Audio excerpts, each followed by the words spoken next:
బూకీ. ఇంకా మూవీ చూసాక నా ఫీలింగ్ ఏంటంటే నేనేదో లవ్ టుడే మూవీ టైప్ లో ఉంటుందేమో అనుకుని ఎక్స్పెక్ట్ చేశా. బట్ మూవీ చూసాక మరీ తెలుగు డబ్బింగ్ చేసి థియేటర్ లో రిలీజ్ చేసేంతగా అయితే ఈ మూవీలో ఏం లేదు. జస్ట్ యావరేజ్ గా ఉందంతే. డైరెక్ట్ ఓటీటీలో స్ట్రీమింగ్ ఇచ్చేసింది తెలుగు వర్షన్ ని. అసలు సురేష్ ప్రొడక్షన్ వాళ్ళకి ఎందుకు ఈ మూవీని థియేటర్ లో రిలీజ్ చేయాలనిపించిందో ఏంటో మరి. ఈ మూవీ గురించి ఇంకా డీటెయిలింగ్ ఈ వీడియోలో మాట్లాడుకుందాం. సో లాస్ట్ వరకు స్కిప్ చేయకుండా చూడండి ఈ వీడియోని. ఇంకా మూవీలో స్టోరీ గురించి మాట్లాడుకుంటే ఇద్దరు 6 years గా రిలేషన్ లో ఉంటారు.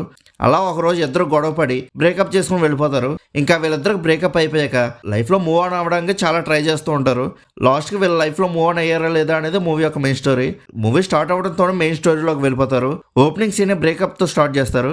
ఇంకా మూవీ కొంచెం పర్లేదు బాగానే వెళ్తుందని అనుకున్నా కానీ ఒక 30 minutes అయ్యాక మూవీ స్లో అయిపోతూ ఉంటుంది. సునీల్ గారి కామెడీ సీన్స్ తప్పించి మిగతా ఎలిమెంట్స్ ఏవి పెద్ద ఇంట్రెస్టింగ్ ఏమి అనిపించవు. ఫస్ట్ హాఫ్ ఏదో అలా వెళ్ళిపోతూ ఉంటుంది అంతే. పోనీ సెకండ్ హాఫ్ అయినా వర్కౌట్ అవుతే బాగుందని అనుకున్నా.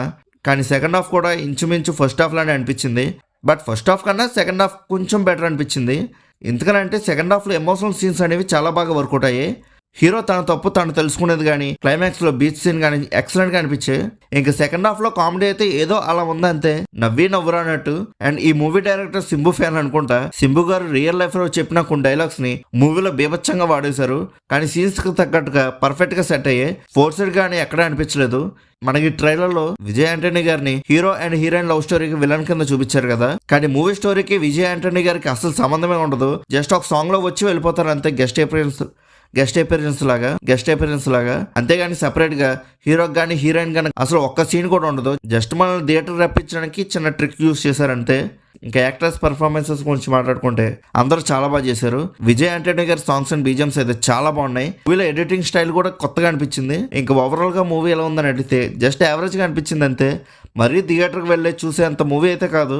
ఓటీటీలో ఒకసారి ట్రై చేయొచ్చు అంతే. ఒకవేళ మీరు విజయ్ ఆంటనీ గారి మ్యూజిక్ ఫ్యాన్ అయితే ఒకసారి ట్రై చేయొచ్చు మూవీని థియేటర్లో.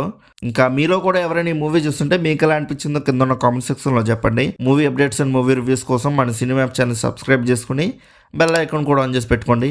మళ్ళీ మనం నెక్స్ట్ వీడియోలో కలుసుకుందాం. బాయ్.